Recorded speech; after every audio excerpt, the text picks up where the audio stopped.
Hey everyone, and huge news in the Marvel Snap world as a surprise patch just landed with a plethora of major game-changing changes, to say the least. So basically, I'm going to take you through the changes. I'll give you some dialogues to what I think are the most significant, and I think you're going to agree because there are some massive changes here. Now, the first thing we need to note is that there's been lots of general polish to the game, and I can tell right away, like the main menu's done, the key art's all different. I love that kind of stuff. I think that all those little small details really make a big difference in a global launch that's happening in like 2 weeks. So anyways, let's talk about the general updates. There's gonna be an inbox tab where you can get rewards and stuff like that, probably where like the variants for signing up are gonna be released. And then you got the welcome bundle, which is gonna feature a Captain American variant card, a Captain America variant avatar, and 700 gold.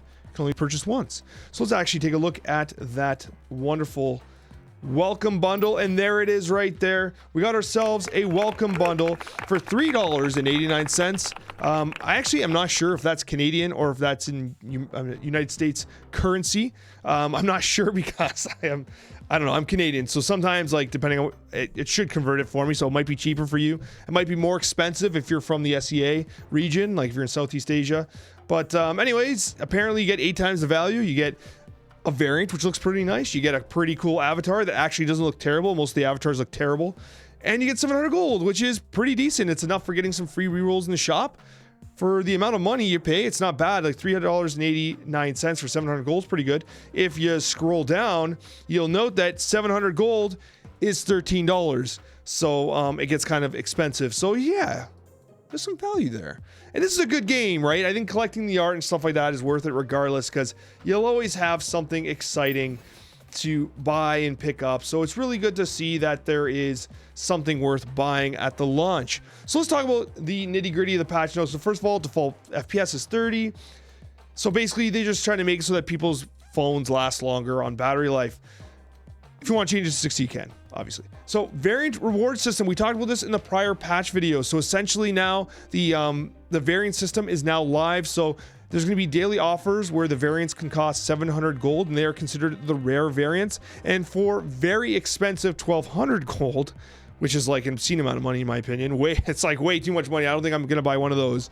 Is the super rares. And then they're even talking about doing mythic rares later, which might be like $100,000 apparently. I mean, it's basically an actual Mona Lisa art piece. So anyways, if you're rich, keep an eye out for those mystic rares. They also added the variants and additional super rares. So cool. Localization. Who doesn't want localization? You need localization if you do launch globally, right? Maybe one day I'll learn French live on stream by playing Marvel Snap in French. How exciting would that be? Added voiceover support, art and visual effects. The boosters are now color-coded. Many other elements polished, adjusted, and generally spruced up. Love it.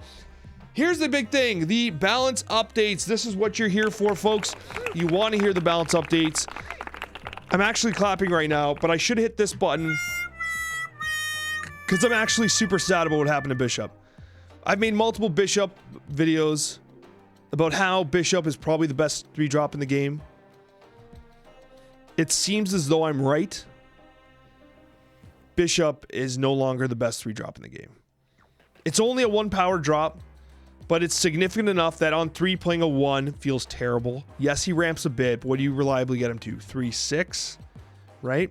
Maybe 3.7. The 3.8 days might be gone.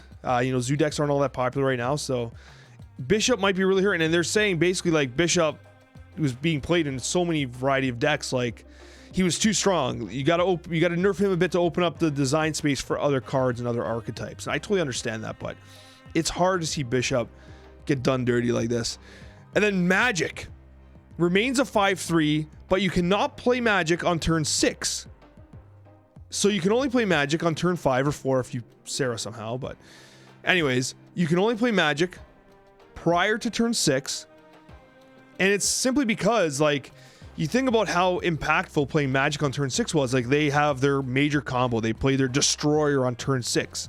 They play that card that kind of like is the whole build around with their deck. They play their Hela or whatever it is, and then there's just another turn. And like, well, I just expended all my deck synergy on that turn 6. You're at a huge advantage now because I blew up my hand, and now you know exactly where I stand on the board. your turn 7s easy. And it's one of the reasons why the Mr. Negative decks were so successful, because they played a card like Magik. Now, Magik was probably the most sought after card in Marvel Snap. And of course, it's a card I had, so it's of course a card that gets nerfed. It probably had to happen, honestly. It probably had to happen. Magik was pretty oppressive. It was pretty oppressive to play against. So it's probably a good change. And I think the development team's right. Mr. Negative is now negative. This is actually kind of funny. It fits his profile perfectly. But it's crazy because the Magik nerf destroys Mr. Negative decks. Because Mr. Negative decks really benefited from that extra turn where you could like zoo cards out on 7 for basically for free. But now you also have the Ronin nerf down below, which we'll get to in a moment. But like Mr. Negative is getting destroyed. Those deck archetypes are getting destroyed. But they must have the data that illustrates to them that Mr. Negative as a card is winning way too many games. Because or else they wouldn't have done this, right? They wouldn't have done this. So they clearly have the data supporting the fact that Mr. Negative is just simply winning too many damn games. So, I mean, rest in peace, Mr. Negative. I'm sure there'll be people that play him, and I mean, we thought Negative was dead already. Literally a week ago, he was a 4/4, right? So, literally dropped 5 power, and Ronin got nerfed, and Magik got nerfed. So, I mean, Mr. Negative, this deck archetype might be destroyed, but this also might be a hint that the pool 4 and 5 that was hinted at might have cards to synergize with Mr. Negative, because they don't want that deck archetype to die, obviously. But maybe they're just setting it up for the cards that are coming, right? I mean, there's no way for us to know unless you're from the future and you're watching this like a month late, and you probably already know, but I digress.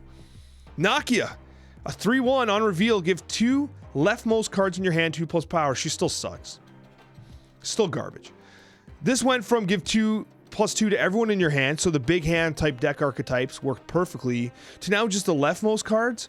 You can't even really control that very I mean, you can, because the turn order and like the way you play your cards, yes, you can control which the 2 cards are going to be on the left. You can technically control it, but it's like still so RNG heavy. This card sucks. I mean, this is going to be the part where like people are like, hey Alex, remember when you said Nakia sucks and now she's the most broken card in the game, like again a month from now. But I mean, my first impression is that this card's still garbage. This card is still unplayable, and this card will continuously not be seen. It'll just be invisible. It's Invisible Woman in real. It's the actual Invisible Woman card, because you just never see Nakia. You just never will. Ronin. It's now a 5/3, still a 5/3, I should say. But the ongoing has been changed to +2 power for each card in your opponent's hand, down from +3. And it's simply that Ronin was too strong. And I can appreciate that. Ronin did seem pretty oppressive. The +3 power was a lot. There was a lot of deck archetypes that really got punished by that. So it's interesting to see Ronin get knocked down a little bit. And then we got Goose. Goose seeing a change. Now, Goose's change only makes true sense if you take a look at conjunction with the location updates. So Goose's ongoing ability has been changed to nobody can play 4, 5, or 6 cost cards at this location. And basically what happened is the developers have changed the locations to basically allow, and you can read the update here, it's kind of wordy, but basically the main point is that they check the adjusted cost of the cards in hand rather than the original cost. The adjusted cost is what is checked for whether or not a card can be played at a given location or on Goose, who restricts the play. So the old Crimson Cosmos said that only 1, 2, and 3 cost cards cannot be played there. But now it says cards that cost 1, 2, or 3 can't be played there. So if you play Sarah and like a 4 cost card like Crystal drops down in cost, you still can't play her. Like the card just doesn't work anymore. It can't be played in Crimson Cosmos. So it's the updated value that gets kind of checked as to whether or not the card can be played there. And Big House and Hellfire Club obviously are impacted by that as well, and Goose by effect. So anyways, and of course there's a whole bunch of bug fixes and stuff, which is great. You love bug fixes. Who does not like bugs getting squished? But anyways, guys, that is this patch analysis. A lot of really significant changes here. Check out this next video if you're interested in learning more about Marvel Snap. I mean, there's always fun stuff to talk about. But regardless, guys, thanks for watching, and a very special thank you to our wonderful subscribers. We'll see you in the next Marvel Snap video.